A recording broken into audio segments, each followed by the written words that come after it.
दोस्तों, दुश्मन सिर्फ बॉर्डर पार ही नहीं बैठा, बल्कि वो हमारे और आपके बीच बैठा है, रह रहा है। कोई यूट्यूबर बनकर, कोई विधवा है, कोई छात्र है, कोई किराने का दुकानदार है। ये सब पेशेवर लोग जासूस निकले। एक एक करके मैं इनकी कुंडली खोलता हूं। ज्योति मल्होत्रा एक यूट्यूबर, एक सोशल मीडिया इन्फ्लुएंसर, जो एक आईएसआई की एजेंट निकली। हरियाणा की रहने वाली थी, सोशल मीडिया पर ट्रेवलर वीडियो बनाती थी, लेकिन उसकी स्क्रिप्ट दोस्तों कहीं और लिखी जा रही थी। वो लिखी जा रही थी पाकिस्तान के रावलपिंडी में।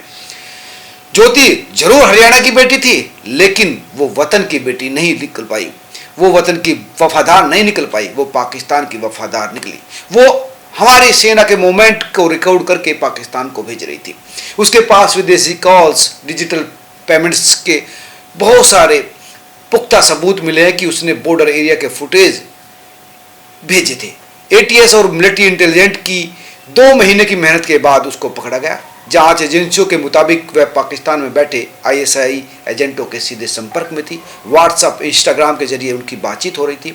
उसने कुछ खास स्पेशल लोकेशन के फोटो, वीडियो, गतिविधियां रिकॉर्ड करके भेजा, क्योंकि उसको ऐसा करने के लिए भेजा था।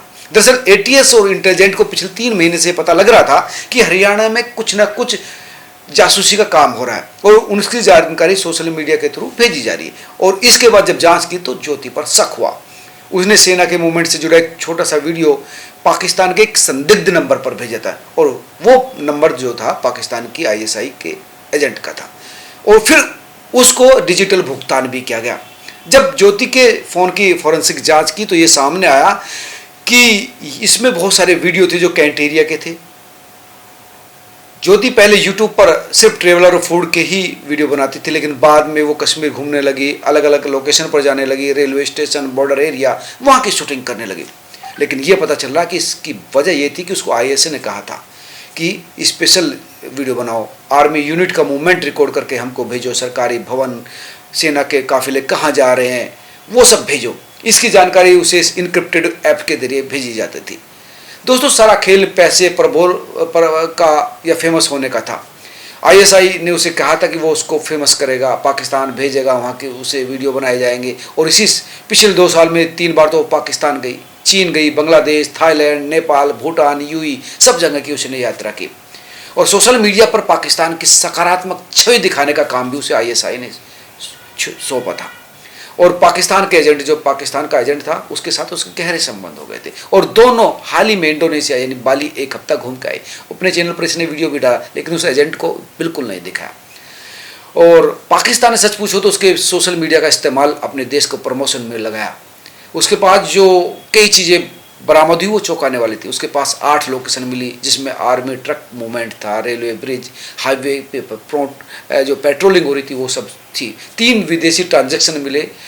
ब्लैक चेन के जरिए जो भेजा हुआ पेमेंट था वो मिला। उसको इंस्ट्रक्शन दिया गया था कि नीड आर्मी लोकेशन बिफोर 4 मई, 4 मई से पहले लोकेशन भेजो।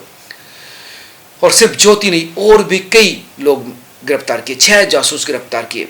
इन 6 के अलावा 2 गुजरात से भी गिरफ्तार किए गए।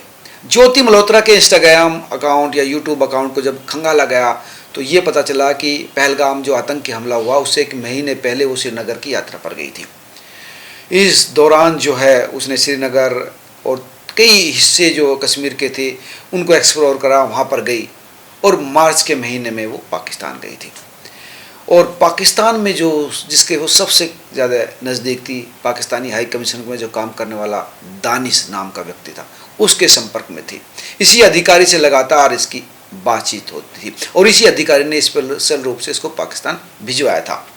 उसने जब पुलिस ने इससे पूछताछ की तो स्वीकार भी किया कि 2023 में वो पाकिस्तान हाई कमीशन गई थी पहली बार।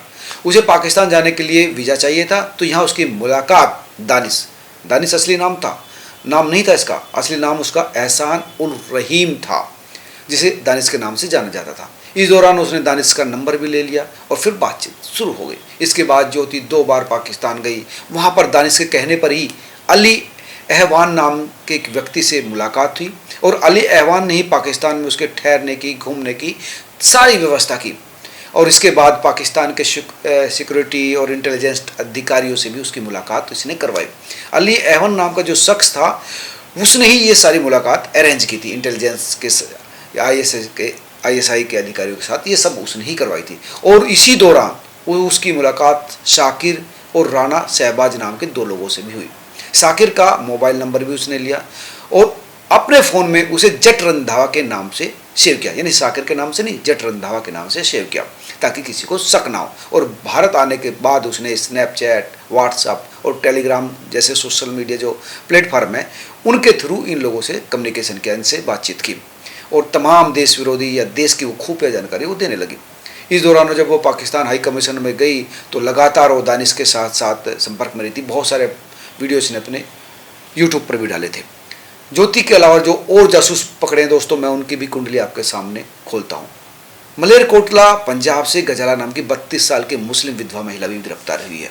वो पहली बार पाक गई थी वीज़ा के लिए। पाक एम्बेसी में वही एहसान उर रहीम उर्फ दानिश के संपर्क में आई 4 महीने पहले।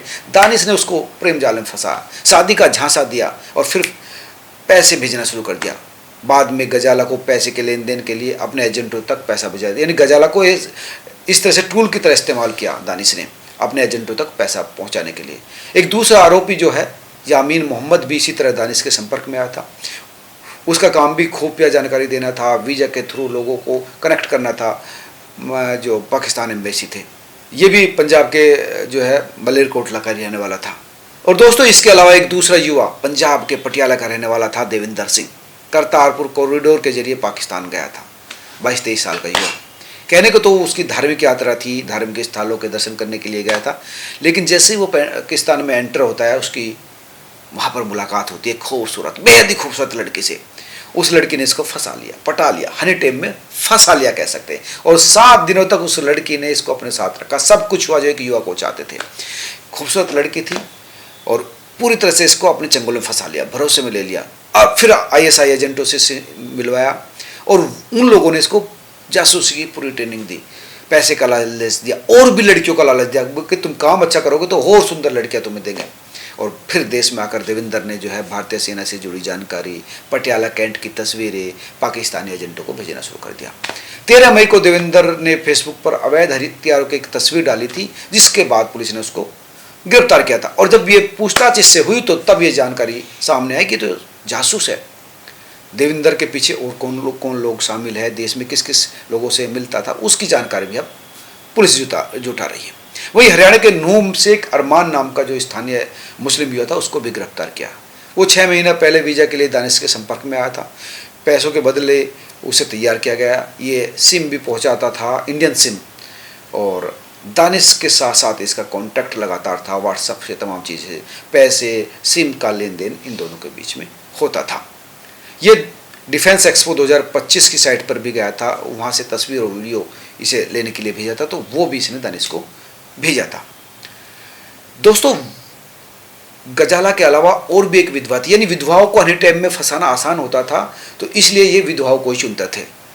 गजाला के अलावा बानो नसरीन को भी मलेरकोटला की रहने वाली एक महिला थी, उसको भी इसी तरह से फंसाया क्योंकि उसकी पति की मौत हो गई थी, आर्थिक रूप से कमज़ोर थी, पैसों की ज़रूरत थी। फेसबुक पर ही एक पाकिस्तानी हैंडलर के थ्रू उसकी दोस्ती हुई, फिर उस वादा इरादा मोहब्बत सब हुआ, कहा कि पैसे भी मिलेंगे, इज्जत भी मिलेगी, बस तुम्हें कुछ लोकेशन भेजनी है। और बानो ने आर्मी मूवमेंट, रेलवे ब्रिज, सैन्य अभ्यास की फुटेज भेजी।